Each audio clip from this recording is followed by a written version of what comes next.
और ब्रेक के बाद एक बार फिर से स्वागत आप सभी का नया चैनल में। लगातार हम बात करें प्रधानमंत्री नरेंद्र मोदी के 12 साल को लेकर, जहां केंद्र की नरेंद्र मोदी सरकार ने सत्ता में अपने 12 साल पूरे कर लिए हैं और इन 12 सालों में मोदी सरकार के तमाम फैसलों से देश विकसित भारत की ओर भी बढ़ चला है। और पिछले 12 सालों में राष्ट्र प्रथम की भावना से मोदी सरकार ने तमाम जन कल्याणकारी कदम भी उठाए।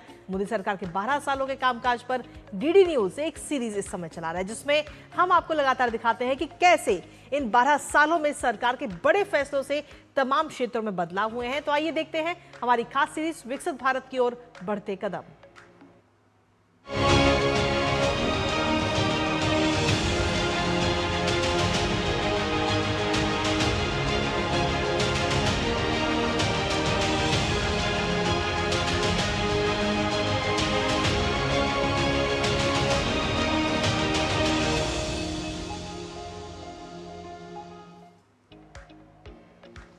और इस विशेष सीरीज में आज की कहानी है भारत की शिक्षा व्यवस्था को लेकर के। हालांकि शिक्षा राज्यों का भी विषय है, लेकिन बीते 12 वर्षों में बहुत सारे शिक्षा नीति में क्रांतिकारी बदलाव हुए। 34 साल बाद 2020 में जो राष्ट्रीय शिक्षा नीति आई, उसने युवाओं को गुणवत्तापूर्ण शिक्षा मुहैया कराने में काफ़ी मददगार साबित हुई। और इस नीति ने भी प्री प्राइमरी से लेकर के विश्वविद्यालय तक की जो शिक्षा है, उसमें बड़े बदलावों का रास्ता साफ किया।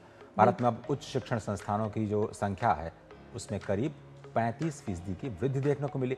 तो विश्व रैंकिंग में भारतीय शिक्षण संस्थानों की संख्या में लगातार इजाफा हो रहा है।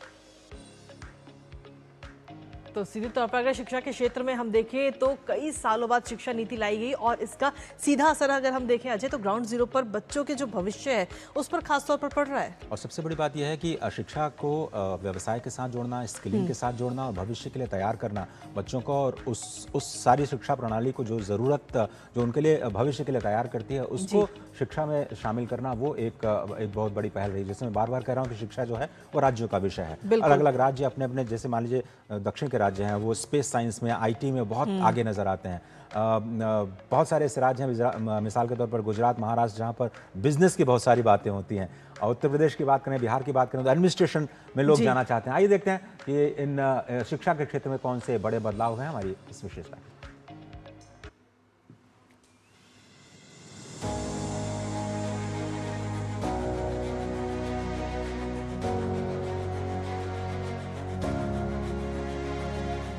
प्रधानमंत्री नरेंद्र मोदी के नेतृत्व में भारत 2047 तक विकसित राष्ट्र बनने की ओर तेजी से अग्रसर है। विकसित, आत्मनिर्भर और समृद्ध भारत के निर्माण में देश के युवाओं की बेहद अहम भूमिका होगी। युवाओं की आकांक्षाओं को पूरा करने, उनके सपनों को साकार करने और उन्हें सशक्त बनाने के लिए प्रधानमंत्री नरेंद्र मोदी के नेतृत्व में केंद्र सरकार पिछले 12 साल से लगातार काम कर रही है। 34 साल के लंबे अंतराल के बाद वर्ष 2020 में आई राष्ट्रीय शिक्षा नीति युवाओं को गुणवत्तापूर्ण शिक्षा मुहैया कराने में मददगार साबित हो रही है। और इस नीति ने प्री प्राइमरी से लेकर विश्वविद्यालय स्तर तक की शिक्षा में बड़े बदलावों का रास्ता साफ किया है। ये नीति प्रधानमंत्री नरेंद्र मोदी के उस परिवर्तनकारी विजन को दर्शाती है, जिसमें उन्होंने शिक्षा को भारत की विकास गाथा के केंद्र में रखा है। राष्ट्रीय शिक्षा नीति में स्कूली शिक्षा के साथ साथ उच्च शिक्षा और तकनीकी शिक्षा में कई सुधारों का प्रावधान किया गया है।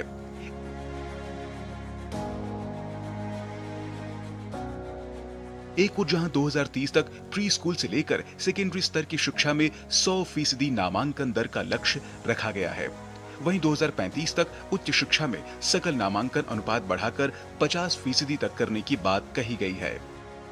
राष्ट्रीय शिक्षा नीति 2020 को लागू करने की दिशा में महत्वपूर्ण कदम उठाते हुए केंद्र सरकार ने 2022 में पीएम श्री योजना की शुरुआत की। केंद्र प्रायोजित इस योजना के तहत देश भर के 14,500 से अधिक स्कूलों को पीएम श्री यानी प्रधानमंत्री स्कूल्स फॉर राइजिंग इंडिया के तौर पर अपग्रेड किया जा रहा है।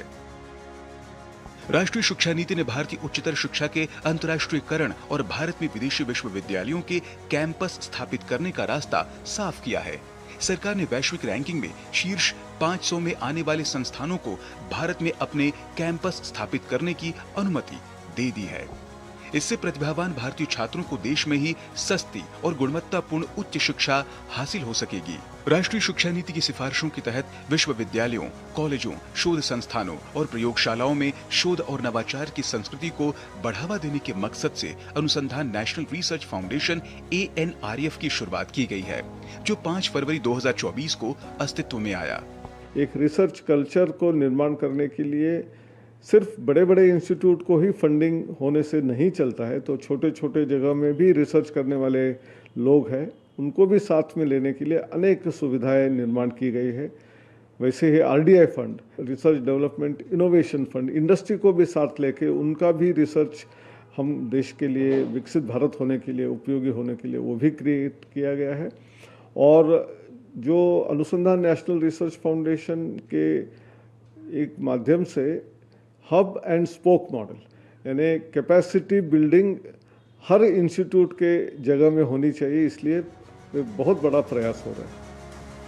गत 12 वर्षों में भारत में उच्च शिक्षण संस्थानों की संख्या में करीब 35% की उल्लेखनीय वृद्धि देखने को मिली है।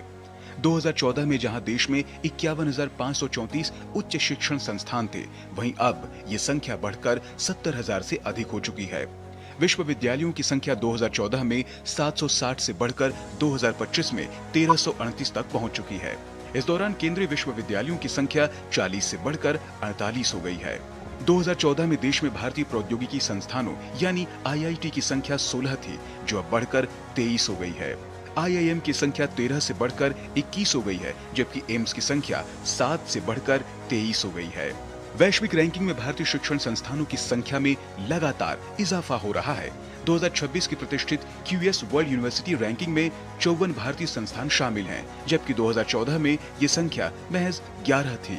युवाओं का कौशल विकास प्रधानमंत्री नरेंद्र मोदी की प्राथमिकताओं में सबसे ऊपर है और इस क्षेत्र में सरकार की जोर देने का ही असर है कि कौशल विकास के मामले में पिछले एक दशक के दौरान उल्लेखनीय प्रगति देखने को मिली है। इसका श्रेय जाता है सरकार द्वारा 2015 में शुरू किए गए स्किल इंडिया मिशन को। युवाओं को रोजगार योग्य कौशल मुहैया कराने और उद्योग जगत की जरूरतों के मुताबिक प्रशिक्षित मानव संसाधन तैयार करने के मकसद से स्किल इंडिया मिशन की शुरुआत हुई। कुशल युवाओं की फौज तैयार कर आत्मनिर्भर भारत बनाने और भारत को दुनिया का स्किल कैपिटल बनाने के प्रधानमंत्री नरेंद्र मोदी के विजन को पूरा करने में ये योजना महत्वपूर्ण भूमिका निभा रही है। स्कूली छात्रों में नवाचार और रचनात्मकता को बढ़ावा देने के मकसद से 2016 में अटल टिंकरिंग लैब्स की शुरुआत हुई। देश में अभी 10,000 से अधिक अटल टिंकरिंग लैब चल रहे हैं, जिनसे 1 करोड़ से अधिक छात्र जुड़े हैं। ये लैब्स देश के 35 राज्यों और केंद्र शासित प्रदेशों के 722 जिलों में स्थापित हैं। सरकार ने पिछले साल बजट में 50,000 नए अटल टिंकरिंग लैब स्थापित करने की घोषणा की है। ये पहल भारत को एक वैश्विक नवाचार केंद्र बनाने और विकसित भारत 2047 के लक्ष्य को हासिल करने में मील का पत्थर साबित होगी।